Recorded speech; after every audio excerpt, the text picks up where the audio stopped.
This is a tribute to one of the most famous, underrated bands in the history of music.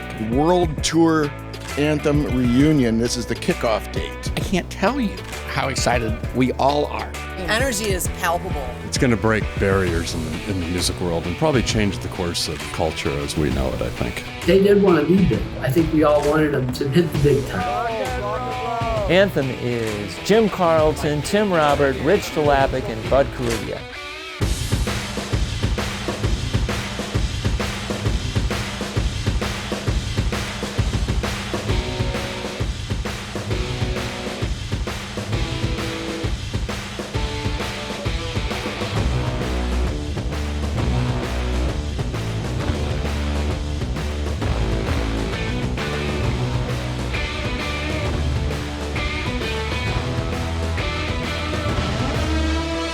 Really excited. I've been waiting years, decades for this. I cannot wait. I haven't seen Anthem play in 40 years. We are so excited. It's going to be a very special day.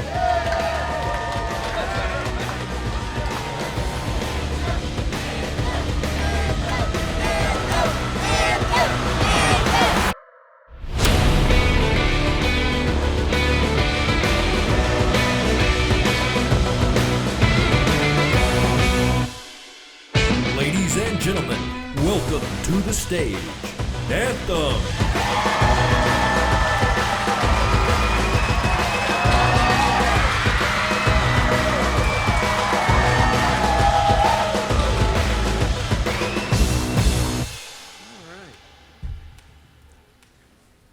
Boy, it got quiet.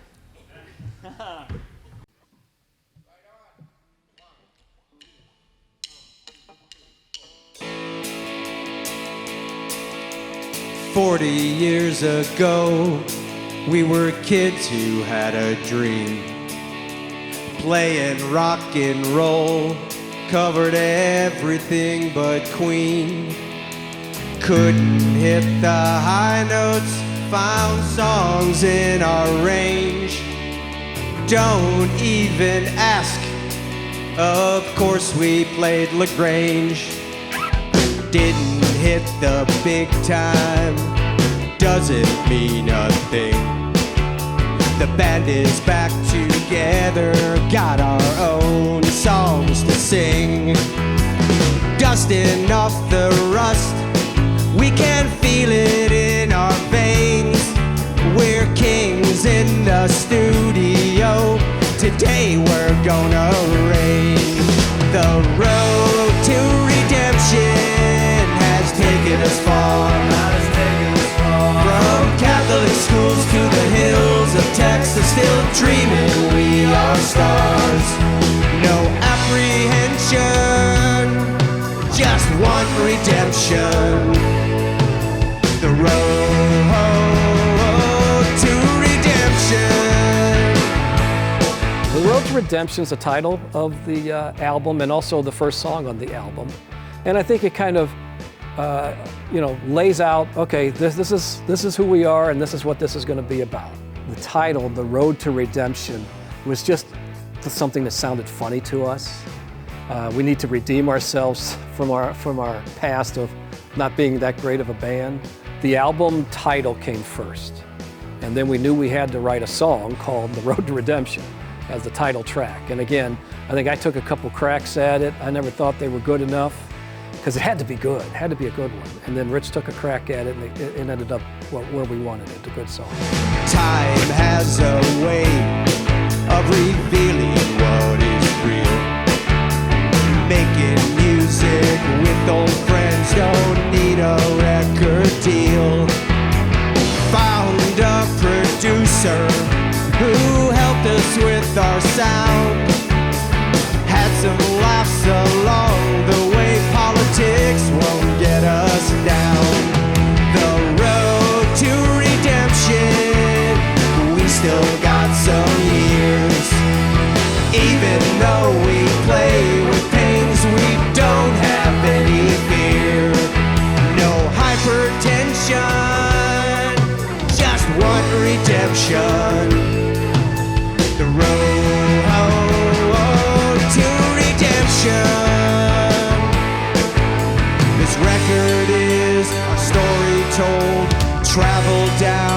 crazy road. Play it loud, play it proud, redeem our souls with some rock and roll. From power chords to ballads, we're giving it our all, hoping for success, but we're not afraid to fall. Don't give a damn what people think. Well, actually we do. Hope you like our songs, even though we're not the Who. The road to redemption has taken us far. From Catholic schools to the hills of Texas, still dreaming we are stars. No apprehension, just one redemption. The road to redemption. The road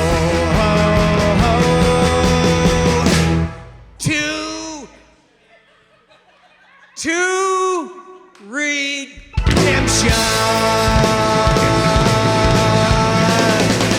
Yeah! Woo! It's good to be back. Anthem. Woo, woo, woo.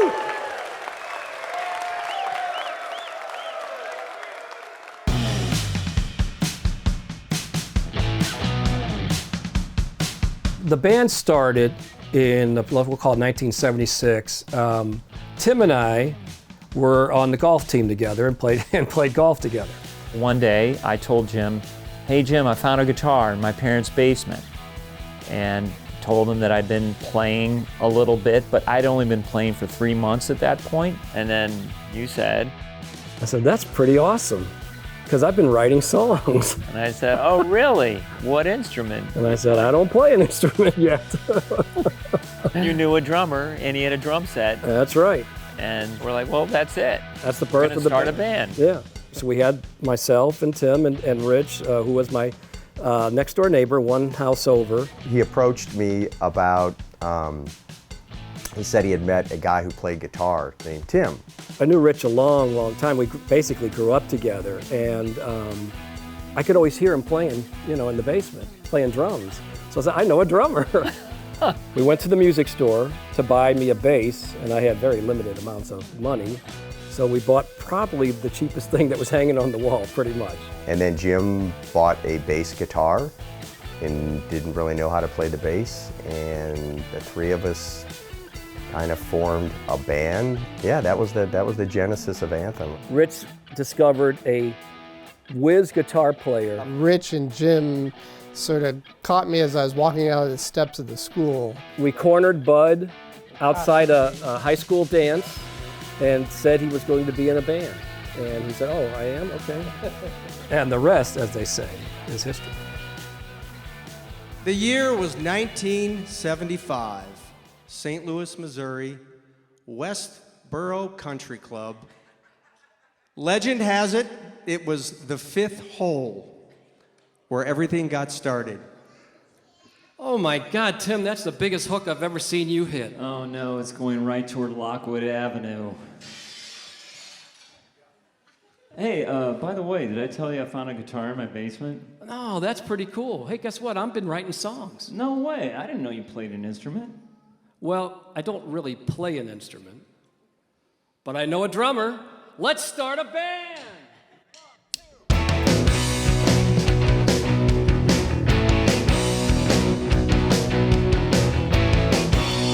We got dreams, we want to rock your world, or at least maybe meet some girls. This is the first song that Tim wrote for the record. Big Someday kind of starts at the beginning, and in the lyrics are some of the funny things that happened to us along the way. First thing that came to mind was the idea of we're gonna be big, and the irony of it being that we didn't really even know how to play when we started the band. We're aiming high to hit the charts one day. There's just one hitch. We gotta learn how to play. We don't know a thing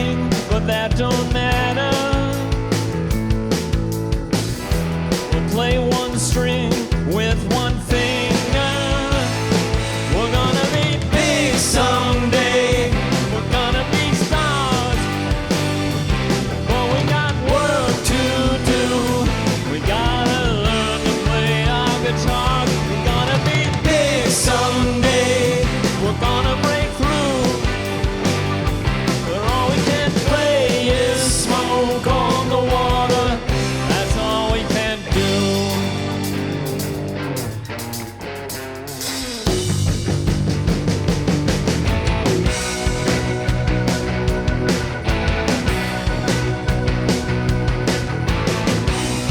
We got plans to win some Grammy Awards, but there's a complication. We don't know any chords. We got a gig. We gotta rehearse and prepare. It's at a school for the deaf. Well, we gotta start somewhere. So the first paying job we ever had was for deaf children. And I know that sounds a little bit bizarre, but it's absolutely true. They couldn't hear us, we found out later, but they could feel the music. We played pretty loud, and they would dance, and it was really, really, really cool. But I think it's a fitting beginning for Anthem that the first job we ever had, they actually couldn't hear us, and probably was best that way. You might laugh, but it's not funny. We're not in it for the money. We're gonna be big someday. We're gonna be huge. But we cannot even play songs like Kiss and the News. We're gonna be big someday, like Beatles and Stones. Maybe we're hallucinating, but we feel it in our bones. Now we're finally on a tour, a road trip to the music store. 'Cause we only have one amplifier, and no one will know we're out of tune if the volume's higher. Big someday, like Beatles and Stones. Maybe we're hallucinating, but we feel it, yeah, we feel it, yeah, we feel it in our bones.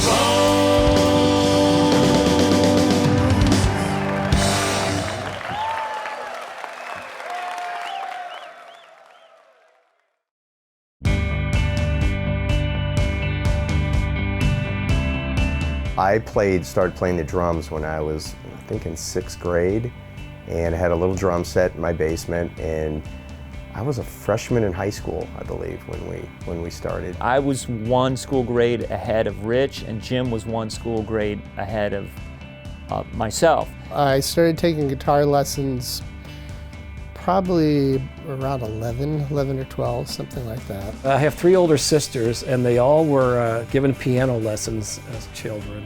And I never got any lessons. My dad was pretty old school, and I was into sports, so I had no real exposure to music. After college, I wound up in advertising, and I write commercials. I've been in advertising for, I guess 30, 35 years. I'm a musician. I've been doing music pretty much my entire life. I'm an engineer by trade, so I always, I sort of had a day job. I am an investment advisor. I have a company in the Woodlands, Texas. Been in that business for about 38 years. We always had aspirations of being in the music industry, but of course life gets in the way. I always played guitar at home, and kept playing just for fun. I always worked, so, and I'm probably now getting close to retirement, doing the engineering stuff.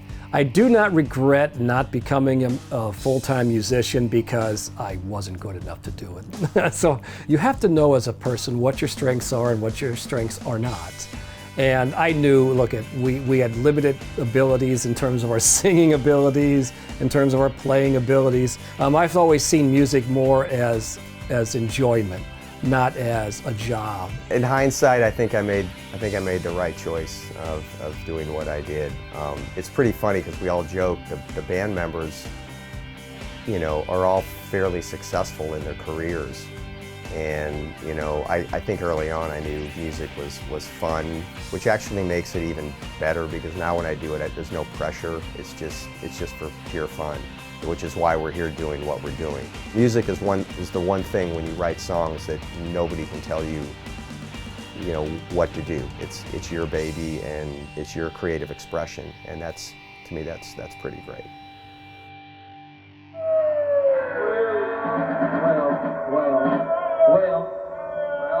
Well, wait, Jim, I want John Kirshner. Hello, we had big dreams, right? But there was another fellow who had big dreams, and he also had big hair.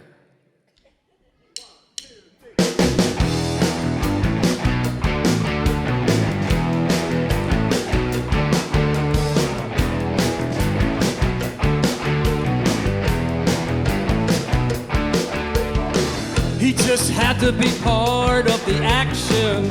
Rock and roll coursing through his veins. With his lights, he could make them rock stars. He convinced them to let him take the reins, and over time, the legend grew.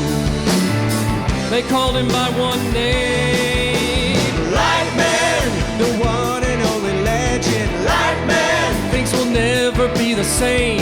Lightman, drove the women crazy. Lightman, illumination was his game. Friend the Light Man brought his lights for that show. We were playing, it was a pool party basically. It was a good friend of mine that he wanted to help out with the band. And He just showed up one day with some lights. it was all a homemade contraption he put together. We were always worried it was going to set places on fire. It kind of over time disintegrated, blew up, burned out. It was a hot mess. He wanted so to make a contribution, but things didn't always go his way. Bad bulbs, faulty wiring. He tried to fix them while the band would play, and one by one, the fuses blew. The band would curse his name. Lightman, the one and only legend. Lightman, things will never be the same. Lightman, drove the women crazy. Lightman, illumination was his game. He was carrying the lights out, and we heard like he broke it. And I remember walking up. He had this wooden box that he had made. I mean, he was almost in tears because he had this box, and the lights were all broken. He was so dedicated to it, he really was, and he tried to make it good. I was there. He did the lights, he did the equipment. I admired the heck out of the guy because he was really committed to those guys in that band. The song's about him. It's about his journey to be part of the band. He was the light man, a luminescence pioneer, the famous light man. He fueled his passion with beer.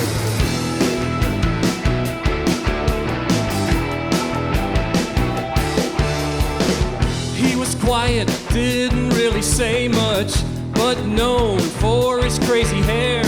When it was time to swing into action, slid across the stage with flair, the rig fell, sparks flew, the stage burst into flame. Lightman, the one and only legend. Lightman, things will never be the same. Lightman, a human fire hazard. Lightman, careful of the flame. Lightman, Lightman, Lightman, Lightman.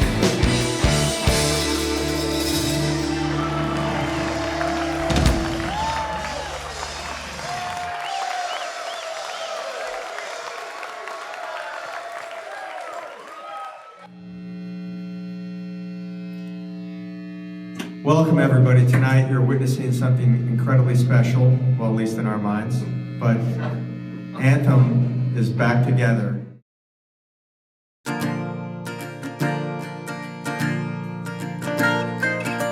We had kind of reconnected about maybe 10 years ago. I saw Tim in New York City, and we just had dinner with our wives, and it just was like old times. We were laughing the whole night. It was really tremendous. Jim invited me to come down to Houston to play some golf. The second time we got together, we went to Austin, stayed at Rich's place. He had this music room, and we got together and jammed on some of our old covers. We'd always just laugh and talk about the old days and the band. And then we kind of thought, well, wouldn't it be kind of fun to make a record about the band?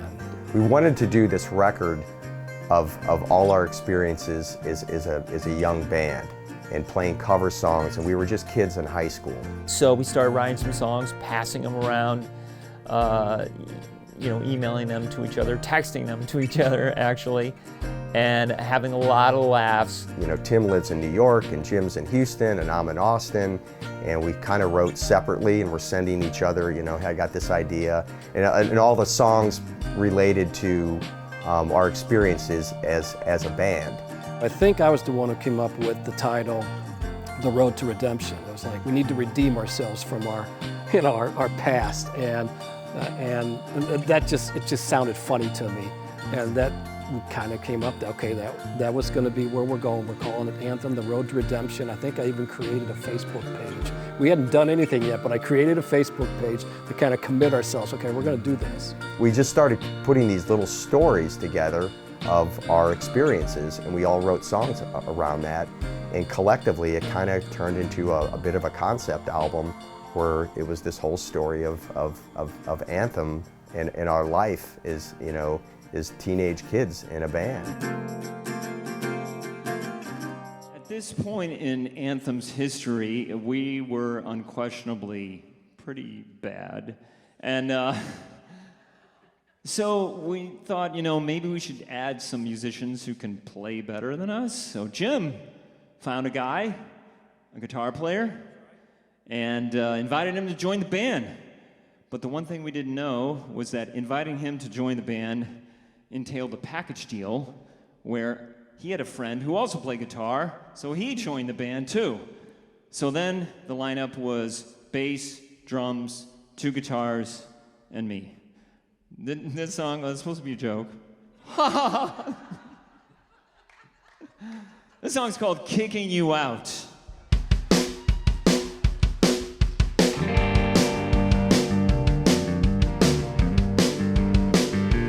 Everything changed when you joined the band. We were green, needed a hand. You knew some chords, you had a friend, he could play lead. It was hard keeping up with you. We were rookies, you were the dudes. We're working hard, grinding away, our fingers bleed. They were really good, right? When we started, well I wouldn't say really good. They were compared to us. Yes. Compared to us. That's a low bar. Yeah, it was. That's a low bar. Very low bar. They could play, but we were really working hard. He pulls me aside, and he goes, yeah, I think we need to kick Tim out, get rid of Tim. And I'm like, Oh, I didn't know that. oh yeah, that's how this started. This was a double. He came to me, and I went to Tim, and I said, you're not going to believe what they said. They want to get rid of you. And that's when we turned the tables and said, okay, we're just going to get rid of them. But while we practice, you're going slack. The laziness is holding us back. You're getting sloppy, we're getting tight. Now we're dreaming every night of kicking you out. Kicking you out, kicking you out, kicking you out. Kicking you out, kicking you out, kicking you out, kicking you out. Lose the rules. Now you're losing your clout. Kicking you out, kicking you out, kicking you out. It doesn't matter how much you pound, you better shape up, or we'll be kicking you out.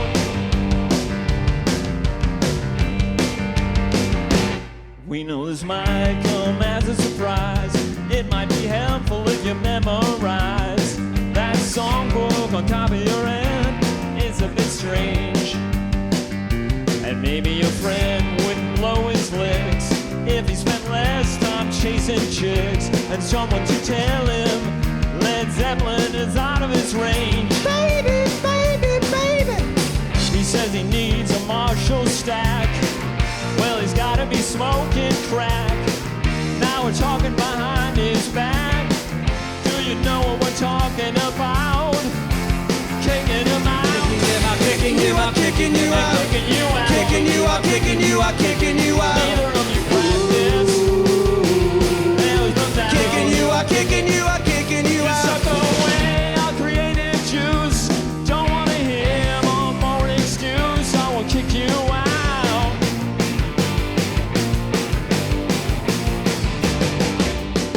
We met a kid named Bud. He plays much better than you. Maybe he plays jazz. We don't care. He's just like us. He'll practice every day. He's out of place for us to play. There's nothing left to say except we're kicking you out. Kicking you out, kicking you out, kicking you out, kicking you out, kicking you out, kicking you out, kicking you out. Don't make this easy. Don't make me shout. Kicking you out, kicking you out, kicking you out. We're so tired of your mistakes. We made way too many headaches. And who needs four guitarists? For goodness sakes. Wow! Kicking you out. Kicking you out, kicking you out. Kicking you out. Kicking you out, kicking you out, kicking you out. Kicking you out, kicking you out, kicking you out. Kicking you out, kicking you out, kicking you out, kicking you out.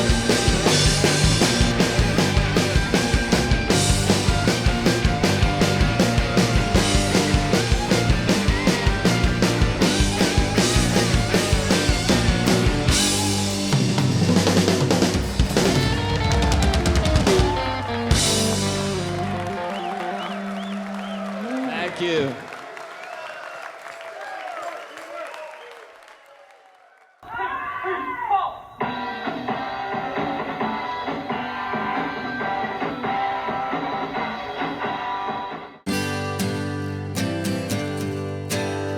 I met Kyle through a neighbor of mine. He's a very good guitar player, and he's known Kyle for years. And I told him we were going to record some songs, and he said, "You need to talk to my friend Kyle, who's a producer, and he will. He's not just an engineer; he's a producer that can really help you guys with the arrangement." I had a mutual friend who knew Rich Talapic, his neighbor, and somehow this guy knew a studio, he knew me, he knew Rich, he suggested we get together. So I just went one day expecting that I was gonna be just engineering, but I kind of realized because they were so new to the studio, they're gonna need some help. We had no experience in the studio and we hadn't really played in 35 or 40 years. And so we were very, very raw. We were deer in headlights, but he used his great bedside manner to coach us through the first couple sessions. The experience started with Jim and Rich, and then coming into the studio. And we're trying to figure out, okay, they got some songs, how are we gonna do it? Who's gonna play what? It was a totally new experience for Jim and Rich. They had no idea how the studio worked. Guitar in it. That might drop that kind of. Yeah. Yeah. Instead I of don't just know the what. strum. Just like, you know. We're not gonna let you down, we'll make it work. Yeah, it's. I can just say categorically, this whole project would never have gotten done without Kyle. He really was the reason we were able to get to where we got. The funny part about Anthem is they're such different personalities. Rich and Jim couldn't be farther apart on a lot of things, but and they would bicker. They bicker like old ladies in the studio, and Tim sometimes too. I agree with Kyle. I think that drum track has spirit and life, and it's grooving. I'm telling you, it's the hardest drum track they've ever thrown at me. Easily the hardest drum track. All right, well, you guys just Oh, do you mean the something. whole I'm thing? done. You guys just do something. Yeah. I know. But they always got along. They had like an understanding. It was just old friends. The recording sessions were fun. There were a few moments of disagreement, but that's cool because that's what a band does. But after the disagreements, we were fine, you know. We'd say, okay, that's what we figured it out, move on. And in the end, we kind of jigsawed how to put it all together. But when we all got it together, we all kind of said, oh yeah, it worked. We did get it all put together. I don't even know if they even thought of it as a concept record when they started, because it started out with a couple songs and then Lightman shows up. And then from that, it's amazing that they had so many stories that you couldn't believe were real, but they were, and they were so goofy. It's always fun when you make that little moment and go, there it is, there's a cool little part, and everybody lights up. That's always fun, and there was a lot of that with Anthem. They just wanted to have fun. They laughed nonstop, and mostly they laughed at themselves. Any apprehension or whatever there might be, a little worry, kind of went out the window. I realized these guys want to have a good time, and they're really great guys. So that's easy for me to work with. You know, when you go to shows nowadays, they tell you to turn off your phones and blah, blah, blah. We encourage you to turn on your phones, take pictures, because you remember, you're probably never going to see this again. Take pictures only on the parts where we look good, okay? Yes. Oh, my goodness. So, you just heard that Bud just got in the band, right? Yay, Bud! And Bud was kind of a package deal, too, because we got to use his basement. And it was a nice, I think that was the main reason. That wasn't the main reason, because we didn't know you had the basement, and when you practiced it too. That's right. That sealed the deal. That sealed the deal. Yeah, absolutely. All right. So this is called, what is it called? Cops Called.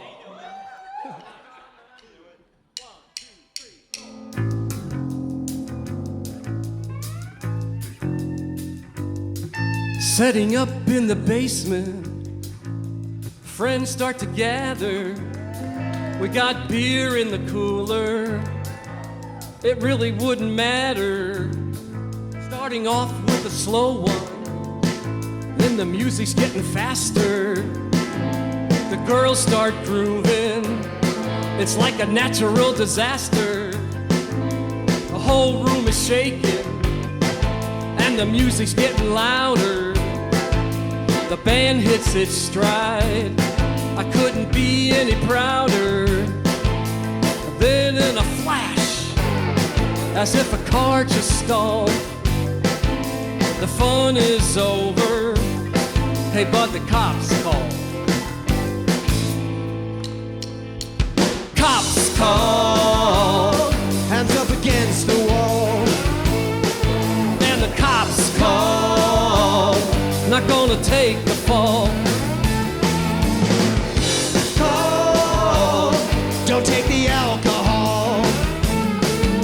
The cops call.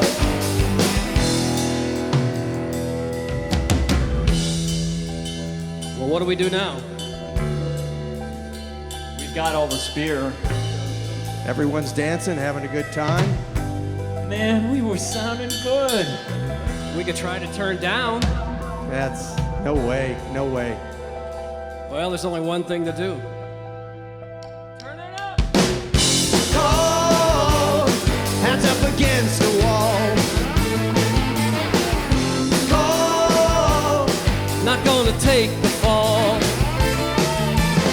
This is really an inside joke where in Bud's basement, we would play, that's where we would rehearse, and our friends would all come over, and then we would have a good time, drink beer.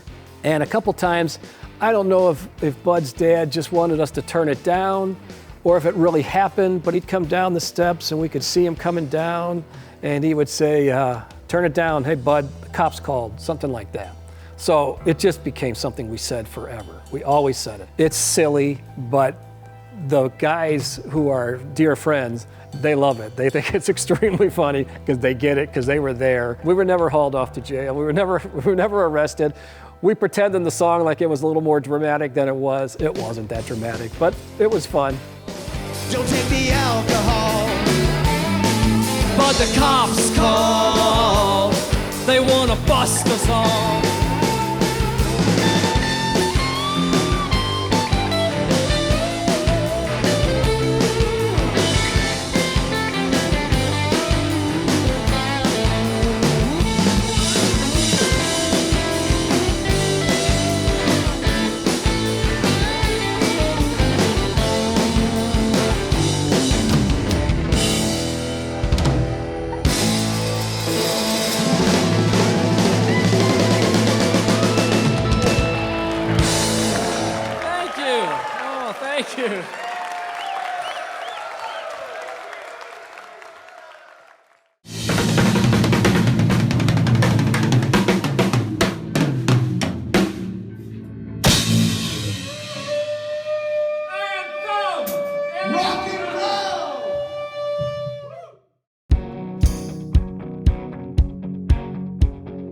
I would describe Anthem as some extra brothers from my life. I think it was just a group of guys that had a lot of fun together, you know. We had a lot of dreams and stuff, but I think, you know, just the joy of playing together was a lot of fun. Anthem is the epicenter of our friendship and the ground zero of truth. Anthem is that community of people. It's not just the band. It's those friends and family and everything that's sustained over 45 years or something through people living in different towns and whatever. Anthem is Anthem's bigger than the four guys on stage. So somewhere along the road, as Anthem started to play more, it was mostly practice because we didn't get a whole lot of gigs. And we thought there might be some other way. This couldn't be our music because we were good, right? How could we get more gigs? Well, we had the bright idea to join a union. Yeah, this next song is about our experience joining the union, which didn't work too well, by the way. We are a union band, gonna give us a helping hand. We had to audition before they let us in. Took a drive down Highway 44. Practiced hard, we were set to soar. We were loud, Tim cranked his gain. Union man couldn't take the pain. One song down and he said that we were it. We are a union band. We joined the union thinking it was going to be something magical and take us, you know, wow, we're going to be able to get union jobs. Okay, so we decided, how do we get in the union? Well, you have to go down and audition. We packed up the car and we went down, we drove down Highway 44. We pulled over, it was this little brick building. There were two guys sitting there listening to us, and I remember we played Take Me to the River by Foghat, and we were pretty loud. And I was pounding these drums, and you could see we were in this small room. These guys were literally like, God, let me out of here. And they stopped us and said, you're in. You're in. I remember we were like really proud. We're like, we're in local 2917 or whatever the union was, and we thought we were on top of the world. Like, we're gonna start getting real gigs now. Yep. We are a union band, gonna take us to the promised land. Just need $50 to pay our union dues. We are a union band, gonna give us a helping hand. We got our card, hoping for a gig or two. Local 2917, we felt strong. Getting paid, the band been big. We could charge the union rate. There would be no debate. Respect had finally come along. Look for the union label, a symbol of quality. Look for the union label, held our cards up for the world to see. We are a union band, they told us to go pound sand. Yes, we're in the union. We found out the hard way, no one gives a damn. We are a union band, never took us to the promised land. At least we no longer pay those union dues.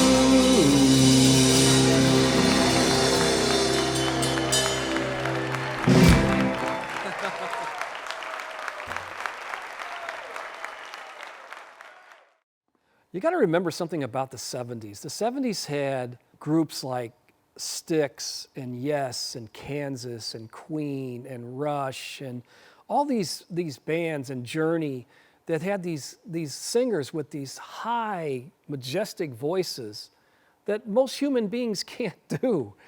So we loved playing these songs, but we couldn't sing them. So we thought we need a singer. And we decided to put an ad in the paper and audition some singers. We had a day on the golf course. We had a wonderful dinner provided by my wonderful wife, Florence. So we're sitting around the dining room table, drinking wine, get a couple guitars out, and we start just talking about Hans and how we auditioned these singers. Ready? We put an ad in the Globe Democrat. We got a lot of responses back. I sang that wrong. But we were looking for a singer to put us on the map. What's the next line? I don't know. Just go back. That's good. Just hum it. Just sit there. This song just started unfolding in front of us. And it was one of the funnest things to do, and thank God we have it recorded. He could hit the notes and sound like an elf. He sounded like hell. You sound like hell. He sounded like hell. So we said, Let him sing Slow Ride. said try slow ride. There was no place for us to There was no place for him to hide. We wrote it together literally from the ground up. It's the only one that I think didn't start with one of us coming up with a fairly complete idea and then the others either just recording or contributing to the songwriting. He had an amazing height. I like that. He's crouching down at the mic. He had amazing height. Was that all right, or? Wait, All right. he was crouching down. Wait, can you break it back a little? Both kids came to our hood. We wondered would they be any good. The first one was strapping and tall. He looked like he could sing it all. His name was Hans. His name was Hans. His name was Hans. His name was Hans.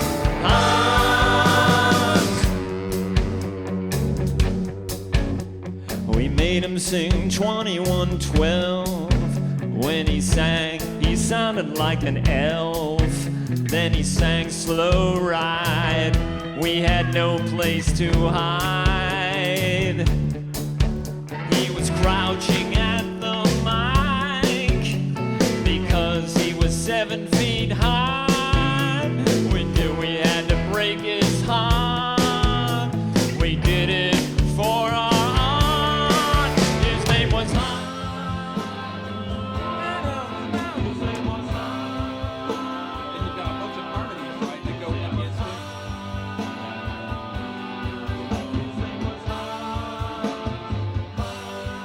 His name was high, he made him sing 2112.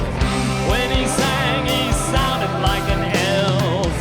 Then he sang Slow Ride. We had no place to hide, so we brought in the other singer. We hoped he would be the ringer. His heart would soon be crushed. We made him sing songs by Rush. We had a sinking feeling. His voice couldn't hit the ceiling. His throat was kinda sore. He said, "Sing anymore." What the hell are we gonna do? These singers won't make our dreams come true. Neither of them could sing Rush. They weren't any better than us. Maybe we should just lower the key. The process of writing Hans was probably more fun than anything else that we did for the record. Just being able to write that together, have a lot of laughs. I think we laughed so hard that it was probably one of the best nights of the whole experience, and to collaborate and write that song together and just laugh through the whole thing was really rewarding. He wasn't better than we were. By the time he wasn't better than we were. He wasn't better than we were. He wasn't any better than we were. They're not better than we are. They're not better than we are. They're not better than we are. They're not better than we are. They're not better than we are. They're not better than we are. They're not better than we are. They're not better than we are.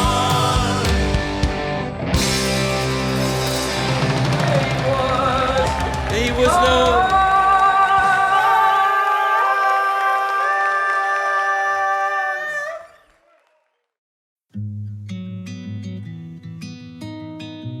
We had a gig at this place, and Jim lost his voice, and we had an agent that Jim had contacted who was going to come out and watch Jim the had band. conned him to come and to see us. Yeah, God knows what. It was some kind of con. I'm sure Jim pulled something. And Jim's like, we got to play, and Jim couldn't sing.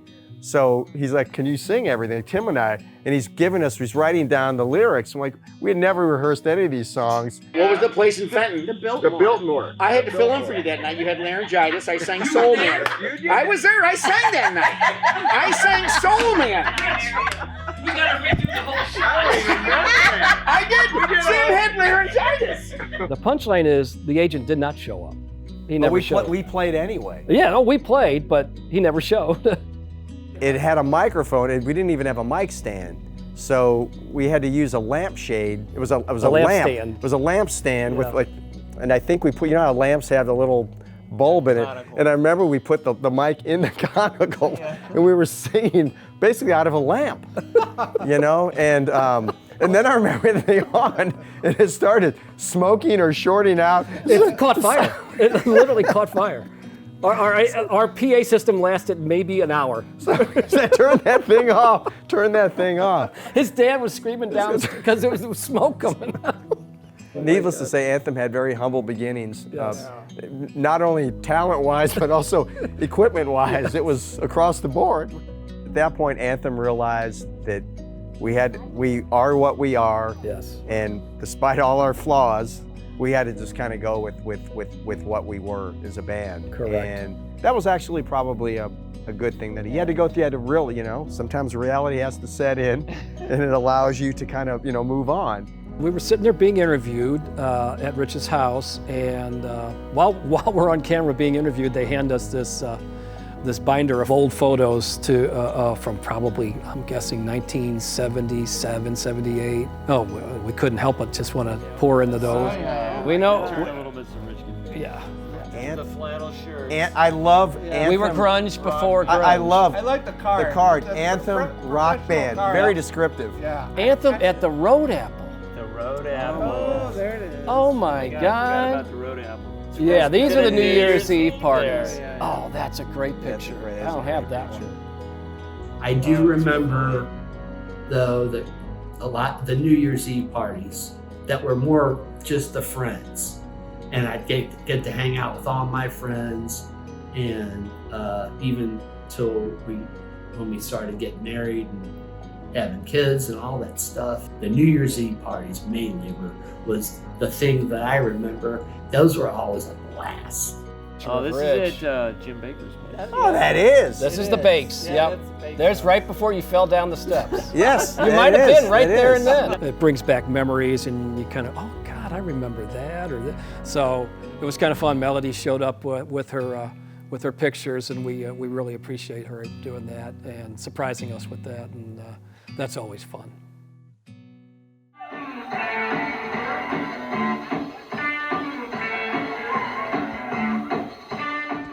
As you guys kind of hear a theme here, is that we tried a lot of things as a band.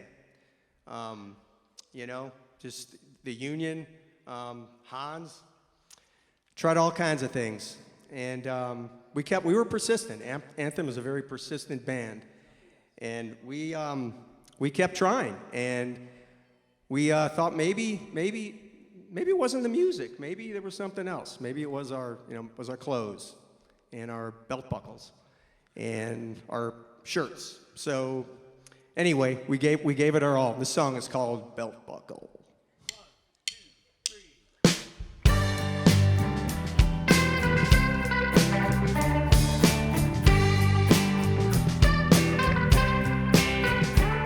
Like every band, we wanted to learn the songs, but we needed a hook. It wasn't our shoes, it wasn't our hair. Needed something bigger to take us there. Found an answer made of steel and brass. Thought we might just kick some ass. We look back at the pictures in those days, the big belt buckles, and we just kind of laugh at not just the belt buckles themselves, but how we dressed. But it's just a tongue-in-cheek kind of series of things that the band's trying to do to make it. And okay, well, maybe it's what we're wearing. We would try anything. We didn't really, we didn't have a stylist to really know how to present ourselves. But ironically, we all kind of did dress alike. I don't think it was planned, but we did.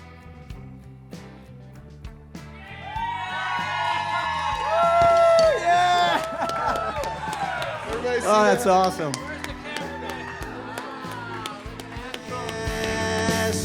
We wore behemoth belt buckles, bigger than Fort Galaxy.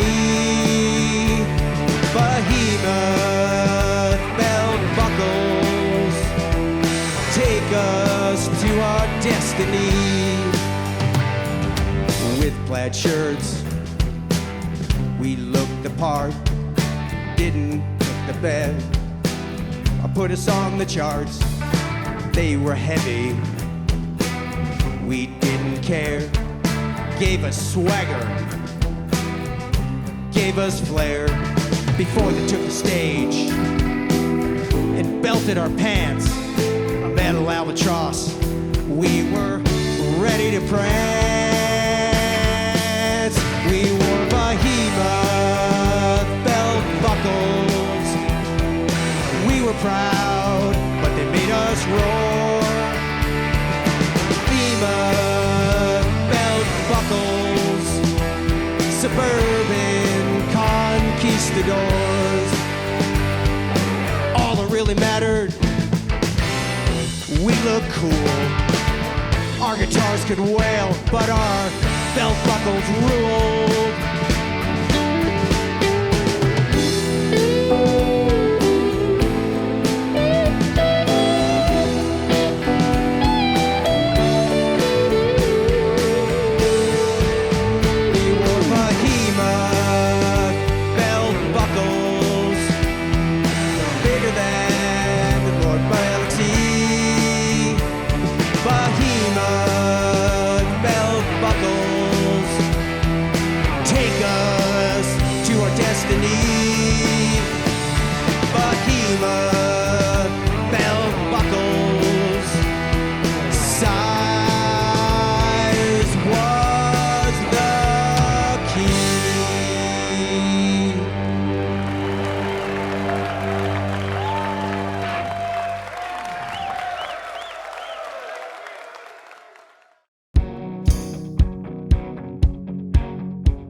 Well, music to me is a way to express myself, in ways that you can't necessarily express in life. And it's a way to organize chaos. Like you take a situation that maybe is very hard to wrestle with, then the song puts it into a form where everything seems to make sense.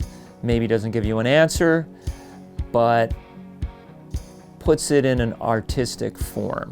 I just find it very, personal, and everybody can take their own interpretation of it, and I find it just very emotionally moving, so I really like just music sort of always drawn, emotionally to me. Music is everywhere, right? I mean, music is in the elevator that you get into. It's at the grocery store as you're shopping. It's in your car. It's at the office. It's at the sporting event. Music is everywhere.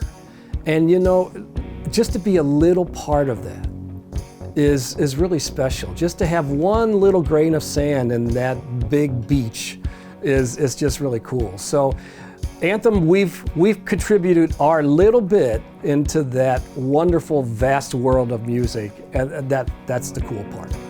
Whether anybody actually hears it or not, we made our contribution. We'll tell you the story.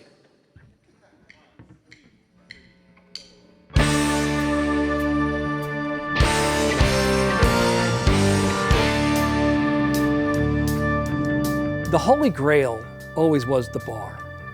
That's where you wanted to play. Now, we were underage, that was one little problem, but we wanted to play in the bar. That was the Holy Grail. And we finally got a gig in a bar. We didn't get just one gig, we got a series. So we were booked to play Friday and Saturday night for 3 weekends in a row. I mean, this was it, we made it, big time. It was kind of a seedy place in South St. Louis. And the owners were kind of sketchy.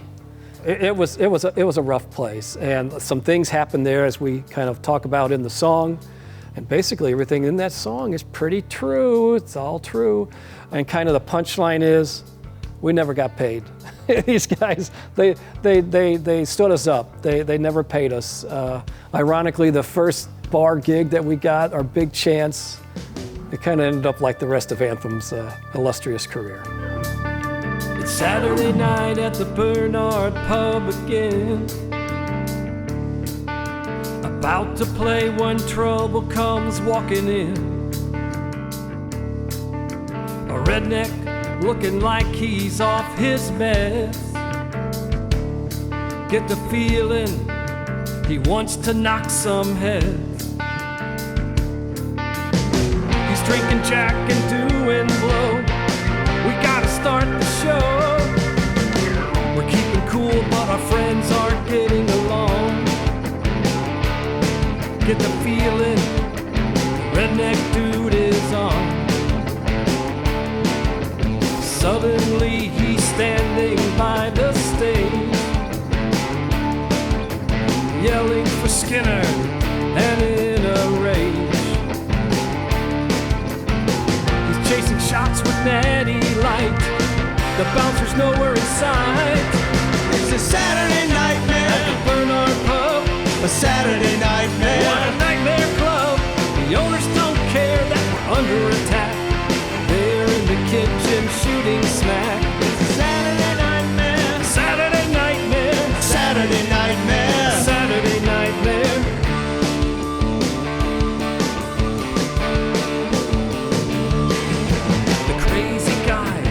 Hits on one of our fans,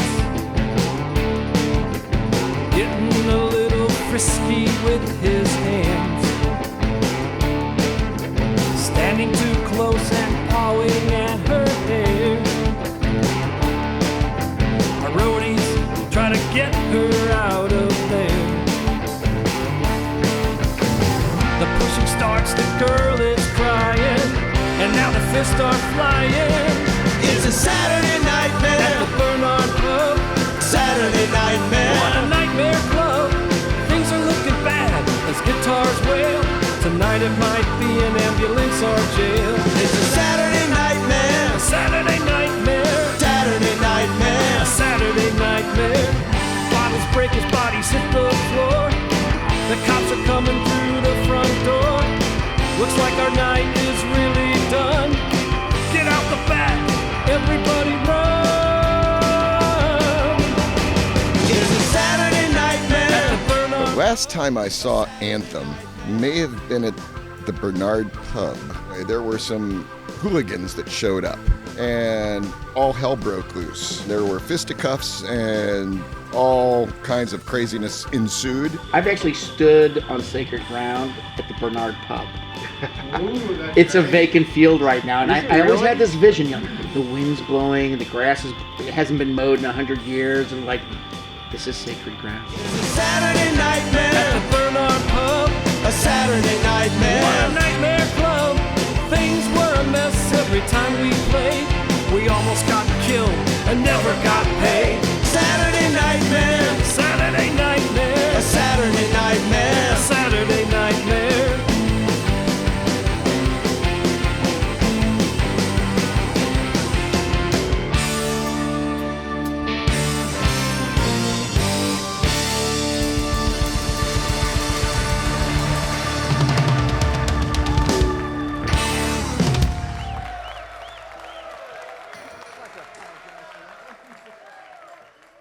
That was fun. And there's some people here that vividly remember the Bernard Pub that inspired that place. They're all sitting down there. And sadly, we heard the Bernard Pub is no longer there, so this is its legacy. Got to know, it's our song.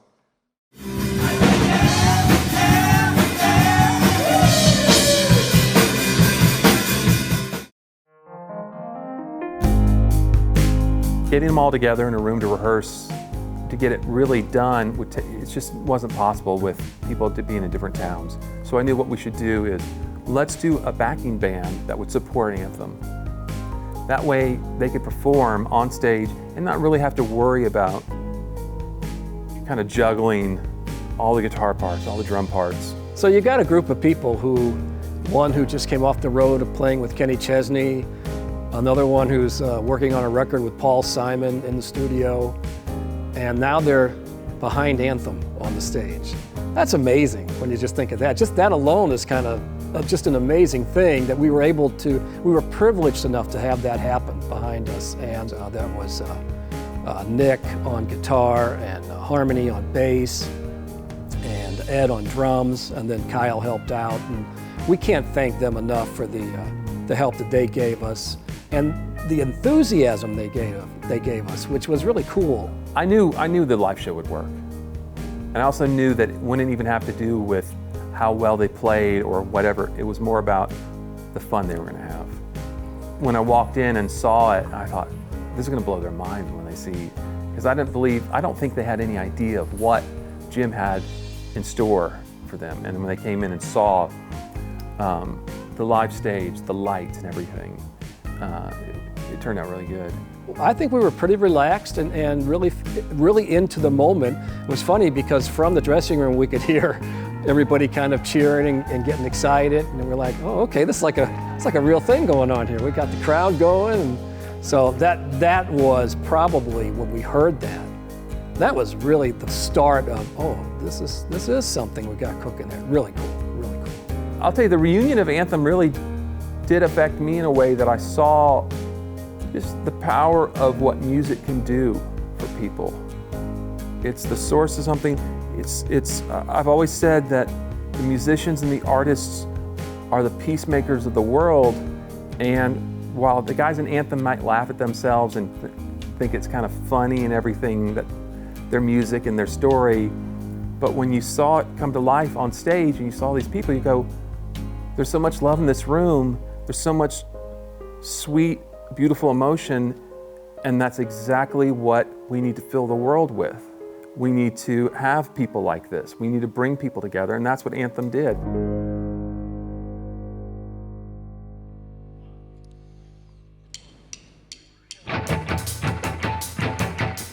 No apprehension, just one redemption. One redemption. Our ascension. Our ascension. Oh, sweet redemption. Sweet redemption. The road to redemption. This record's almost over. We hope you had some fun. Thank you all for listening. This journey still goes on. What lies ahead is a mystery bigger than Stonehenge. Just enjoy the ride and always wear a grin. The road taken us far. Hit some potholes along the way, but still dreaming we are stars. This road is paved with memories. Add a little prosody. Play it loud, play it proud. Redeem our soul with some rock and roll. We always had Sgt. Pepper in our mind when we were doing this record. In Sgt. Pepper, obviously there's a reprise right before the final song, and we thought, well, we could do that. Let's do that too. And so we took the Road to Redemption, and Rich kind of we just sped it up a little bit and added a little bit to it, just like Sgt. Pepper has done on that record. To redemption has taken us far. From Catholic schools through the hills of Texas, still dreaming we are stars. The road to redemption has taken us far. We may be in the slow lane now, but still dreaming we are stars. We're still dreaming, still dreaming, we are stars.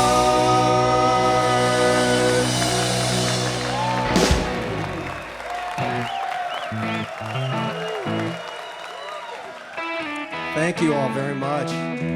Wow.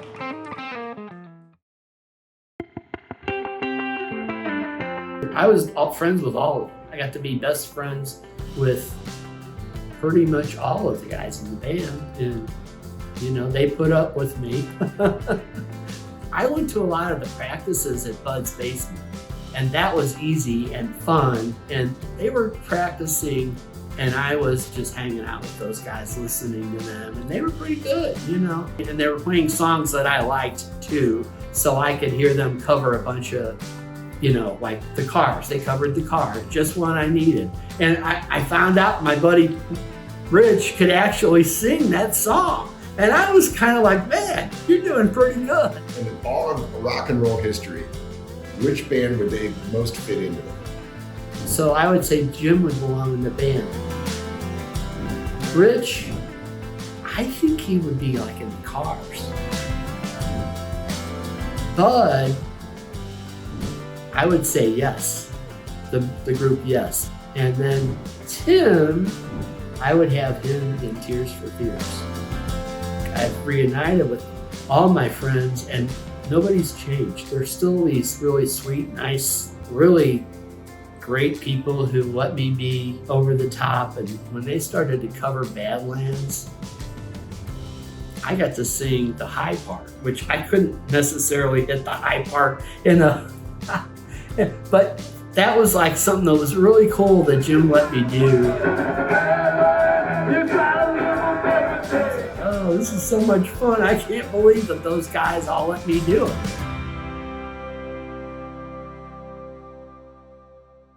So this is a little song I wrote for you guys. This is called You Were There.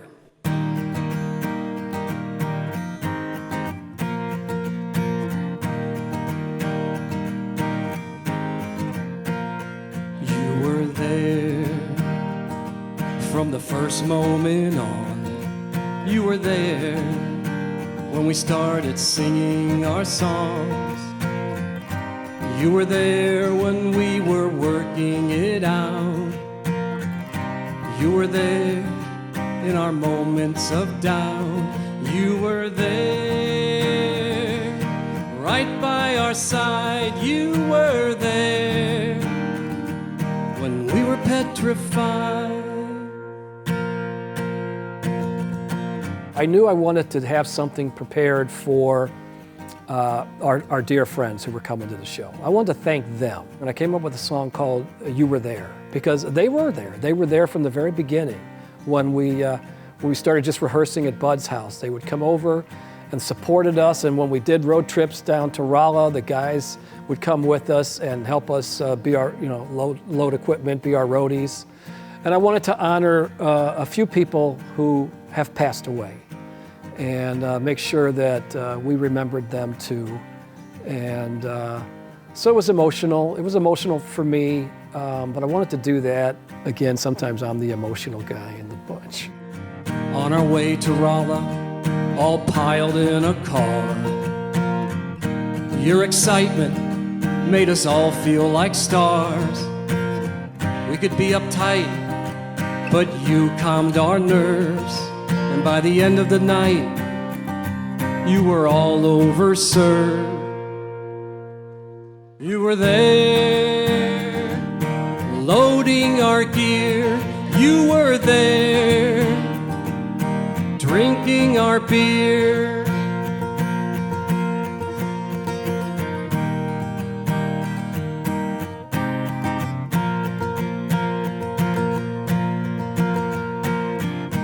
And now you've come all this way, just one more time to hear Anthem play. Along the way, we've lost a few.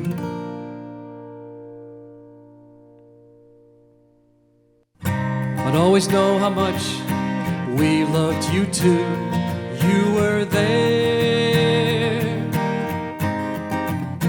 You were there. You were there. You were there.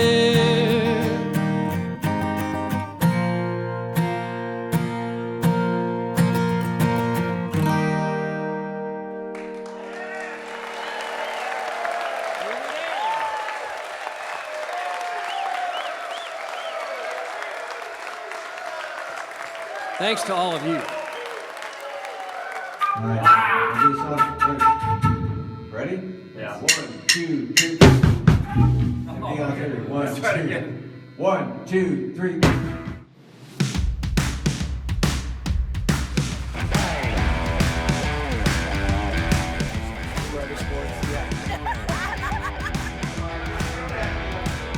Tomorrow's going to be a real hoot because I have been privy to a little bit of the set list, so I don't want to give away anything to anybody here, by the way, but I've heard that the set list is going to be a real showstopper. These guys are going to have so much fun tomorrow. I know they've enjoyed working with a real band, a real studio, and I can't wait to see it all come full circle. I didn't even know about this. I was told that we were coming to Austin to hang out with friends and Rich and the band would play. That's all I knew. A little known fact here. I'm like the fifth Beatle. I was this close to being somebody. Didn't happen because I couldn't play tambourine. We're revisiting the Thursday night band practice in the basement of Bud's parents' house. During some of the songs, they talk about playing in the drummer's basement. They talk about the shenanigans at this bar they used to play at all the time. I think it was called Bernard's Pub, so it's kind of a story within itself.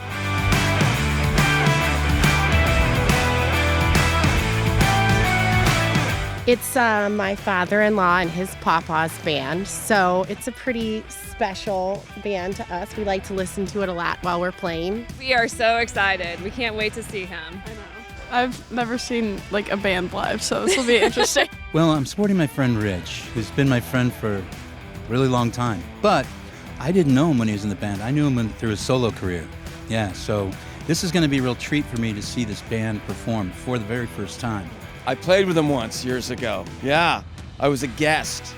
Wow, are you getting up there tonight? I don't know, I might. We'll see if they call me up. I don't know, I'm ready. Most excited thing about today is going to be the reunion of not only the band, but the amount of friends who have shown up to celebrate the band and celebrate each other, quite frankly. It's the culmination of the creativity of these four fellas who have known each other all their lives, come together, manifest that creativity, bring it to life, share it with everyone, and then hopefully take it on the road.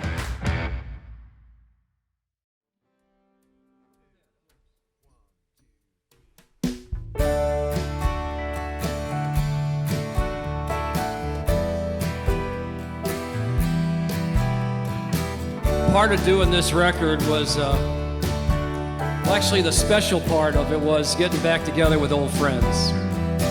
And that's what this song's about.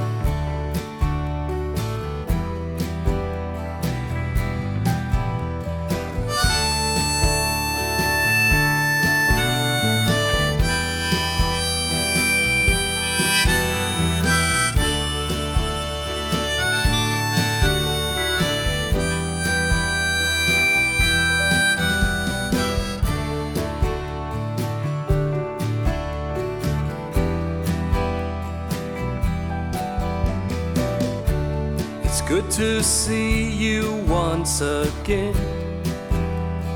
After all these years, we've been through it all before. The laughter and the tears can't wash away the memories are here to stay. After all these years,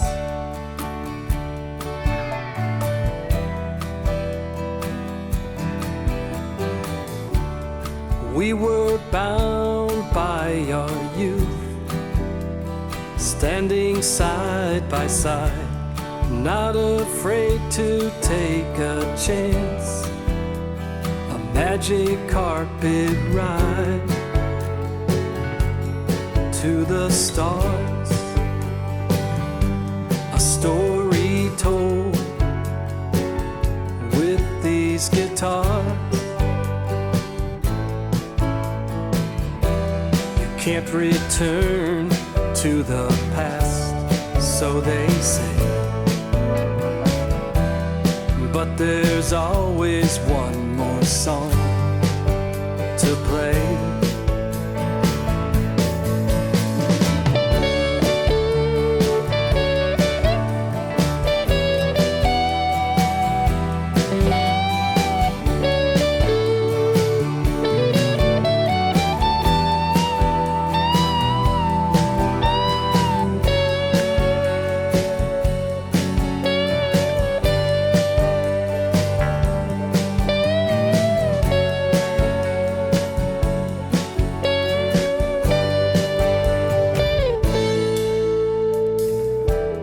Can't return to the past, so they say, but there's always one more song to play. Now we gather once again. After all these years, we have seen it all before. Crowds and the cheers can't wash away the memories are here to stay. After all these years, I knew I wanted to write a song about the experience that we were going through. You know, the emotion of getting back together and doing this project. I knew that I wanted this record to end with the story being told and then what happened. Friendships were renewed. It was like we just picked up where everything left off. It was fantastic. And I wanted to tell the band what I felt about that. And then hopefully the audience would get that too. That song's just a kind of letter to the band saying, this has been really cool. This has been great to get back together, and it was just a final thank you. This was awesome, and that's what I wanted that to be. The journey is what was fun, and now maybe we're still on the journey. It's kind of rekindled the fire, and who knows where this journey will lead. After all these years,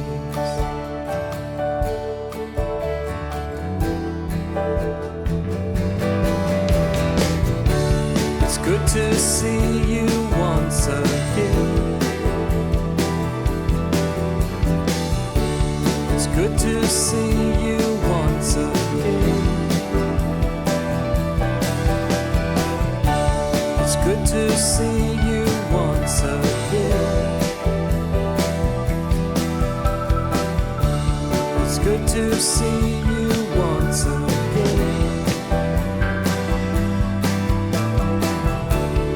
Good to see you once again.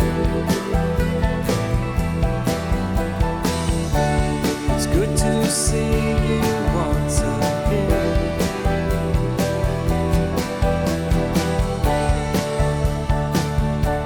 I think that should do it.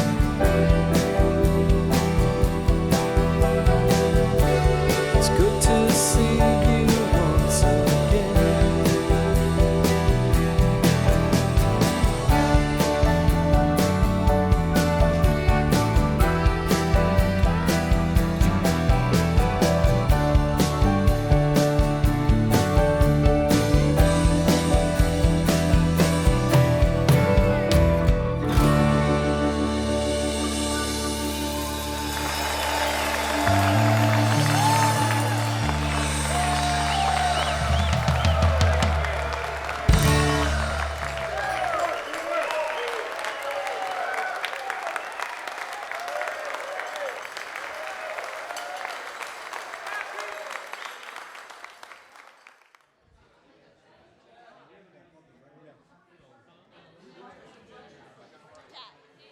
Jim, would you like to say a few words after your wonderful show here? How do you feel? I'm tired. to be honest with you, I'm tired. It was as good or better than I could have imagined. I'm so glad we did it, but I'm tired.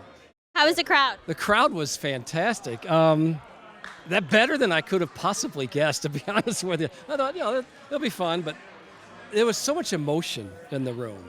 And you could feel that right away, and I think it made everybody play better. We all kind of, we messed up a few things, but nobody cared because we were just all really into the moment. That was really cool. So that's it. How do you feel, Bud? I'm feeling wonderful. It's great. Yeah, it was a good time, and you guys did a wonderful job. So, yeah. Was it everything that you expected it to be? Yeah, I mean, at first I was a little concerned about what it was going to be, but it turned out great. I mean, with everybody here, it was a big party, which is what it really should be, and it was a lot of fun. How do you feel? Well, I'll tell you, I had to take a blood thinner after the show, after that really horrid rendition of Sympathy for the Devil. But, if I was going to go down, that's where I wanted to be. So, we just got done with the show. How do you feel? I'm worn out. I'm excited. I've never seen anything like it. I mean, there's been Live Aid, there's been Live 8, there's been Farm Aid, but there's really, Texas has never seen anything like what just hit them here today. It was amazing. It was fantastic. They laughed, they cried. It was a once-in-a-lifetime opportunity. Whoa, That was awesome. Best show ever. Not a dry eye in the building when he sang After All These Years, I'll tell you that. That was incredible. I couldn't stop crying. That's the first time I've ever seen my dad live. So it was pretty incredible. Yeah. How do you feel after? I don't even know. Like, it's hard to put in words. Like, She's ready for 6th Street. My kind of girl. It was really awesome. That And was I love you, fantastic. Dad. Yeah. No, when Jim played that song at the end that's not on the album, unfortunately. It'll be on their next album, I think, the sequel. I was just crying. It just brought me to tears because I love these guys so much, and it's been such a part of my life for so long. And what a fun show. I mean, that's all I can say. It was so much fun. And I had to go get their set list, of course, because, these are very, very priceless on eBay, and especially if you get them autographed. So see, I have these. I got both Road to Redemption and I've got the medley autographed. These are going to go. I don't even know where to start the build. Couple, maybe 3.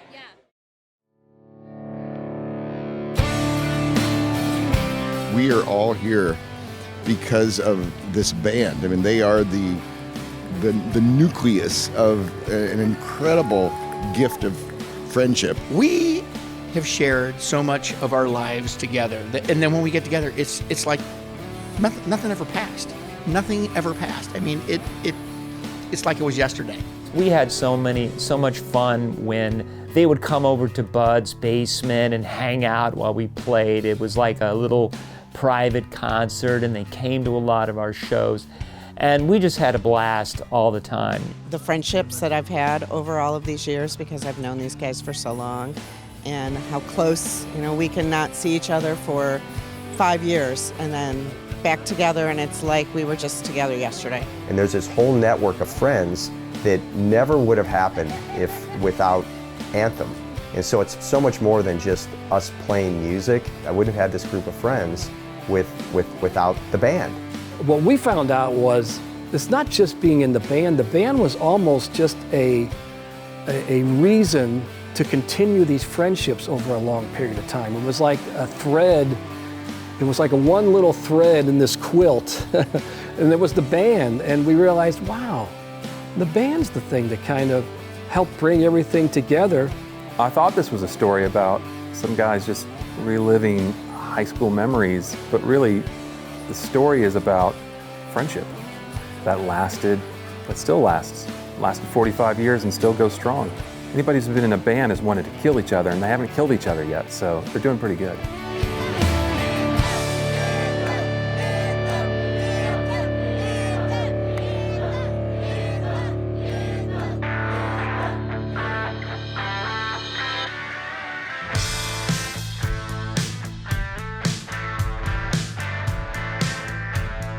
I don't have any friends coming. Like our following was mostly like their friends, and I was friendly with them, but I didn't have many friends when I was a kid. I was a weird kid. You should put that in an outtake. The process of writing this song was probably more fun with frickin' phones going off. Yeah, hold on.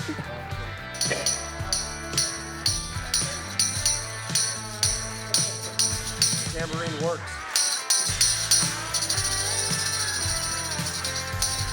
It was an old speakeasy. There were still bullet holes in the wall from when the That's gangsters... not verified, bud. Yeah, Did you put your finger in the bullet hole? Do you have a favorite song? Golf Skulls, hands down. Were you dancing and grooving? From my chair. Yes. I think everybody's pretty pumped up to see Anthem. Woo! Let me see your excited face. What does Anthem mean to you? Anthem, I don't know. I'm going to learn today. Okay, I'll ask you that question at the end of the night. Yeah, I was going to say edit that part out and then ask me at the end. Perfect. Thank you. That's kind of what you call Captive audience. A captive audience, yes. The doors are locked, by the way. You can't get out. I don't know if I could say it much better than that, but who hasn't had the cops called on them? Rock and roll. Rock and roll. Rock and roll. Rock and roll. Hello, Austin. Hello, Austin. I've worked with a lot of people in my time, and Anthem is really right up there with the greats. You know, you think it's, when you say the names John, Paul, George, and Ringo, really what comes to mind is Tim, Bud, Rich, and Jim. So it's great. Rock and roll. Yeah.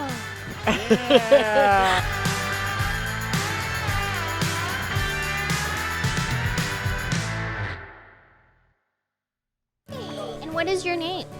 Ella. Ella. Ella, do you know any of the words to Road to Redemption? 40 years is good to see you. Ella. The dinosaurs. Oh, that was He a likes good the one. dinosaur song. That was a good one. Thank you. You want to sing a little bit more of it?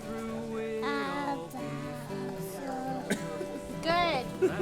Is that Papa's band? Who is your Papa? Tell us who your Papa is. Papa? He's Papa. That's a trick question, huh? He's Papa. Okay, Thank thank you. you. You did a great job. job, bud. Thank you. It was fun. I didn't expect that. I thought it was gonna be like more boring, but that was actually it was actually fun. Jim's granddaughter said, "They were really cool. I wasn't expecting that."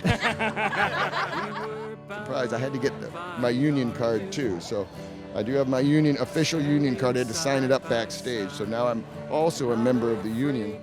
So are you going to follow them on tour? I am. I'm not sure what the next stop is. We're trying to talk them into, making a stop in St. Louis, which is their hometown. So I think it needs to be on the tour. Hopefully.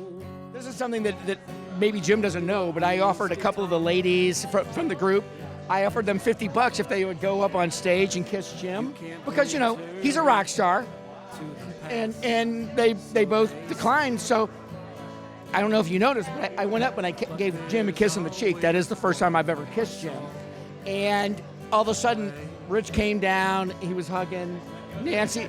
We're all hugging. And now everybody, Anthem. The long-awaited return. Oh, the long-awaited. Sorry, I wasn't schooled on that. Is that it? And now everyone, the long-awaited return, and it's been a long, long-awaited return, of Anthem! Great job. Thanks, Mel. We're gonna make some music with Anthem. I get to play guitar. It's such a beautiful picture of a bunch of guys that walk through the experience of having a band, and we like, as players, we relate to it so much. And then you have your friends, and you get together, you make music, and it's a wonderful thing. And just see friends together having a great time. Well, the first word that comes to mind is nostalgia. Because when we are younger, we do make really good friends, and then life happens, and then you end up going your separate ways. But the idea that they were able to come back together for this concert and created a brand new album is just amazing, and just helps people realize, myself included, that you just never give up. You always look to your dream, even if you have to put it on hold for a little while. had asked me earlier what Anthem meant to me.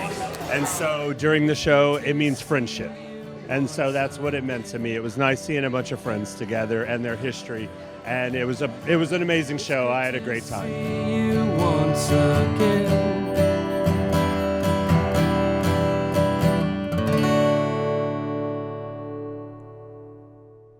Headphones, studio headphones can fold up in many different ways, right?